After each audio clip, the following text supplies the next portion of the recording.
اعتکاف فضیلتونه خو ډېر زیات راغلي. اصل کې اعتکاف دې ته ویل کېږي چې یو انسان د خپل د ژوند روټین چې کوم د هغه مات کړي.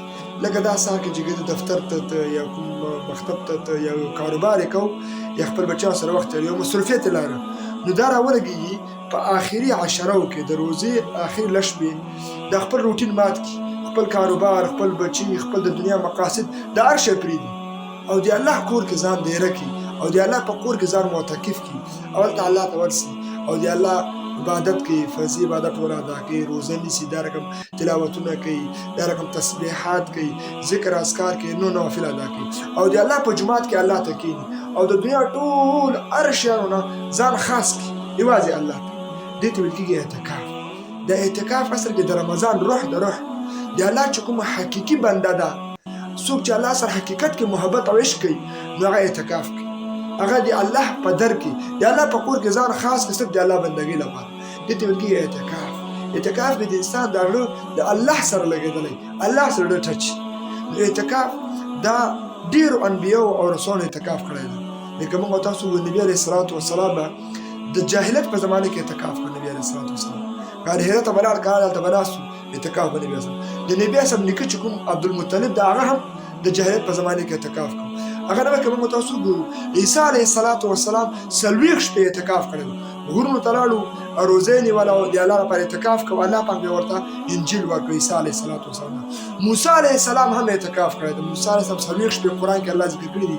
40 شپې موسی علیه السلام او 10 شپې بیا الله پاک نور زیات کړي. 40 شپې 40 شپې موسی علیه السلام الله لپاره اعتکاف کړی دی. الله اکبر. بیا الله پاک تختې ورکړي د تورات. دا رقم ابراهیم علیه السلام او اسماعیل علیه السلام هم اعتکاف کړی دی.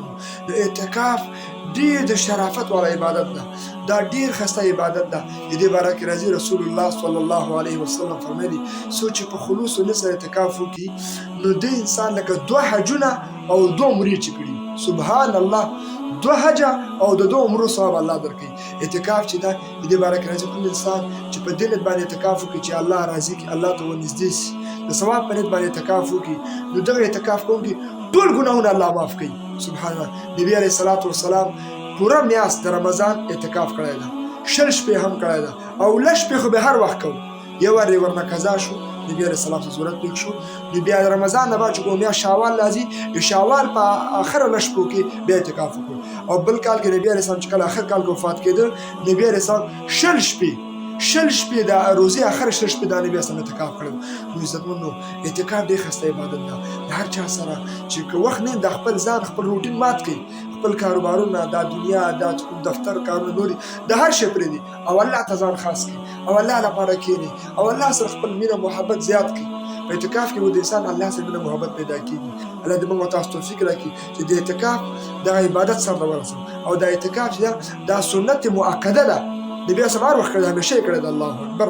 او کفایي ده، سنت مؤکده کفایي ده. الله دې موږ تاسو توفیق راکړي چې دغه ښایسته میاشت کې دا رمضان ده په دغه اخري 2 شپو کې اعتکاف وکړو. الله دې موږ تاسو توفیق راکړي.